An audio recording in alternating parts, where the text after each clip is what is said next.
Assalamu alaikum wa rahmatullahi wa barakatuh.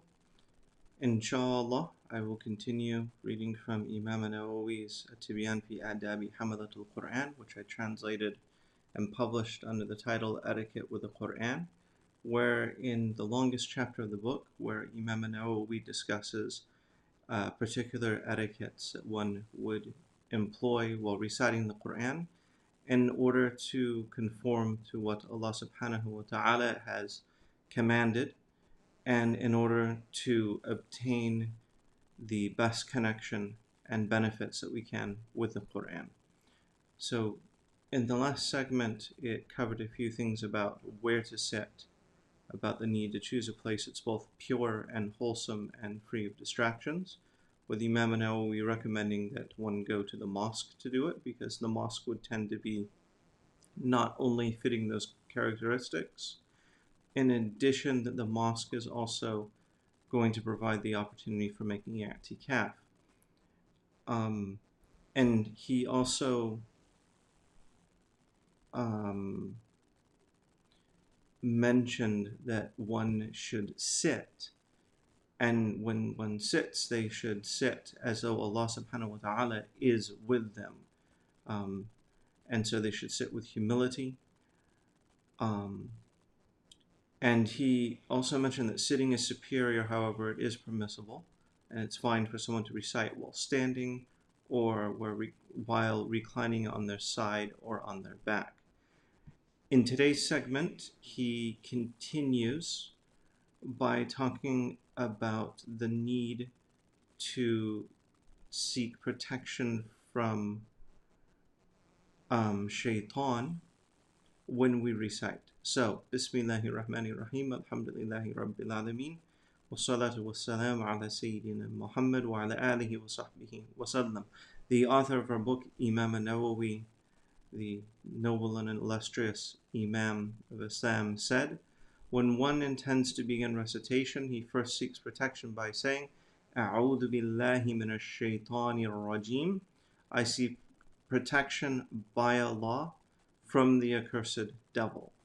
And as the majority of the scholars have said, some of the righteous forebears have said that one should seek protection after reciting, because Allah Most High says in Surah An-Nahl, when you recited the Quran, seek refuge from the accursed devil. So in the verse here, it's a past tense verb, when you have recited. So because of this verse using a past tense complete form of the verb, some students, some of the early Salaf, what they said is that one should seek protection after they have finished reciting, by giving a literal interpretation of this verse. However, the way this verse is interpreted, and it's the way that several other phrases are interpreted, and it's the interpretation of the majority of the scholars, is that if you recited is understood to mean that if you have determined to recite, then seek refuge. A similar interpretation is given with the adhkar about if you entered the toilet, then say the dhikr for entering the toilet. But the important thing is that we know from what was transmitted to us from the Prophet ﷺ in action is that these adhkar are said before one actually relieves themselves, not after they've entered the toilet and begun to relieve themselves. So adhkar like that, the way that they had to be interpreted, even though they use a past tense verb, would apply here also.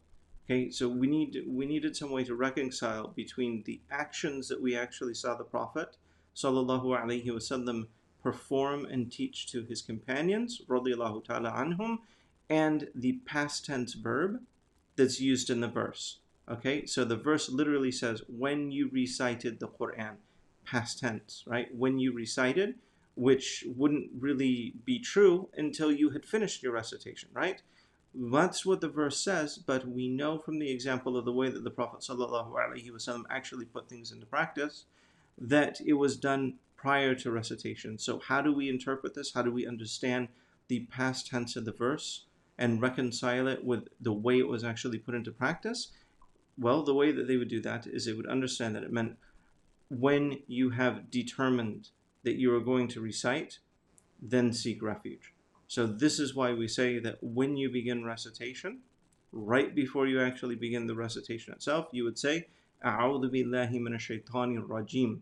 And our saying that we do it right before we begin recitation is not really in conflict with the Quranic command, because we have a reason to interpret it to mean when you have resolved and determined to recite, then do it.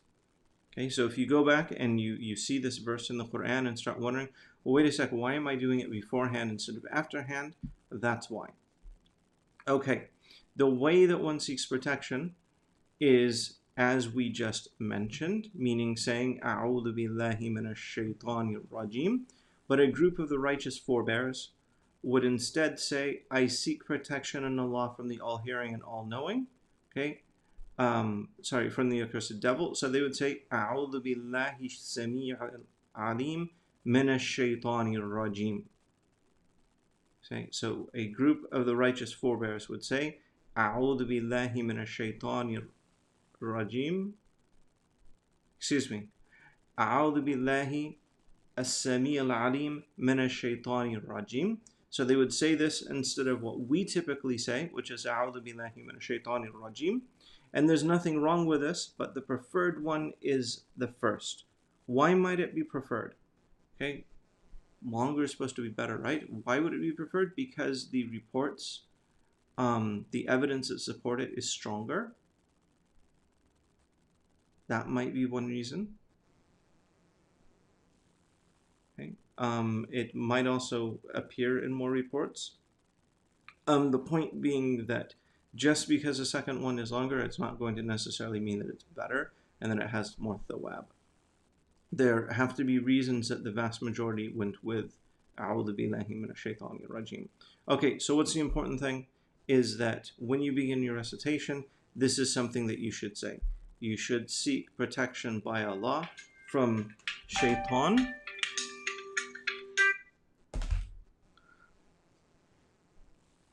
Okay, so how do we actually do this? We would do it by saying it in the way that we just mentioned, right before we begin recitation.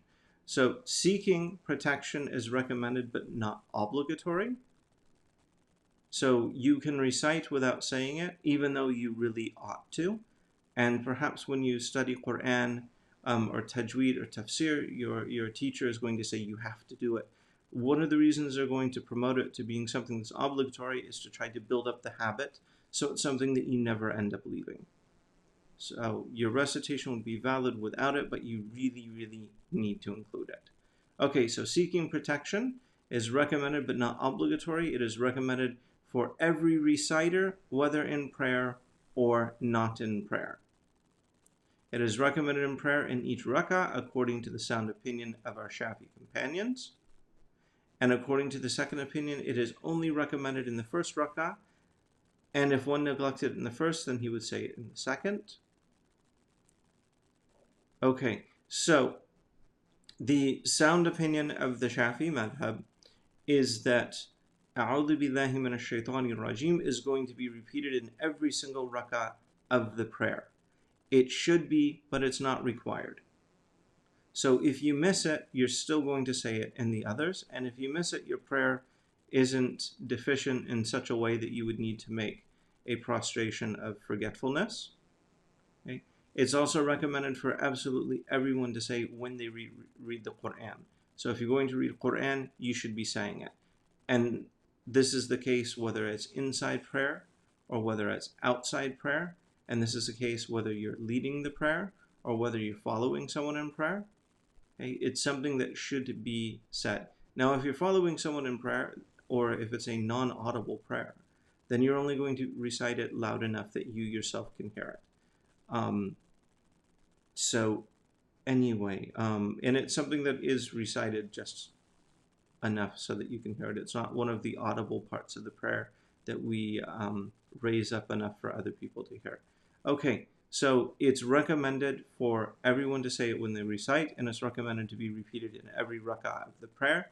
And it's also recommended to seek refuge after the inaugural saying of Allahu Akbar. So it's something that you should say after saying the Takbir al-Ihram that puts you into the prayer in the funeral prayer. Okay, so in a non-funeral prayer, it would be said after the takbir, you would say Allahu Akbar, then you would recite the supplication for entering prayer. وَجَهْتُ وَجْهِي لِلَّذِي فَطَرَ السَّمَوَاتِ وَالْأَرْضِ. That's one. There's another one, Subhanakallahumma wa bihamdik, to the end of those. So after you say the takbir, and after you say that opening supplication, you would then say A'udhu billahi minash shaitanir rajim, and then Bismillahir Rahmanir Rahim, Alhamdulillahi Rabbil Alameen. So in a normal prayer, it's going to come after the opening supplication and before the recitation.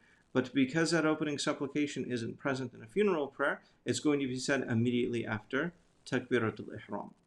Okay, so this is, Imam Nawawi explains, it is recommended to seek refuge after the inaugural, after Takbiratul Ihram, and is said in the funeral prayer according to the soundest opinion. Okay, so when you recite Quran, before you actually recite the Quran, say A'udhu billahi minash shaitani rajim. This is something that you should do. You don't have to do it, but it is a habit that you really need to have to such an extent that you're not going to drop it. Okay, next Imam Nawawi talks about saying the Basmallah, saying Bismillahir Rahmanir Rahim. And he says one should take care to recite Bismillahir Rahmanir Rahim, and the name of Allah most merciful and compassionate, and the beginning of each chapter of the Quran except for Surah Al-Bara, the 9th surah of the Quran. It's also known as Surah At-Tawbah. Most scholars consider the Basmallah a verse of the Quran since it is written in the text of the Quran and has been written in the beginning of all chapters except for Surah Al-Bara. So if one recites it, he affirms a complete recitation of the whole Quran or a whole chapter, and if he omits it, then according to the majority of scholars, he is neglecting part of the Quran. Okay, so the majority of the scholars, including the Shafis, they consider the Basmallah to be a part of the Quran that has to be recited.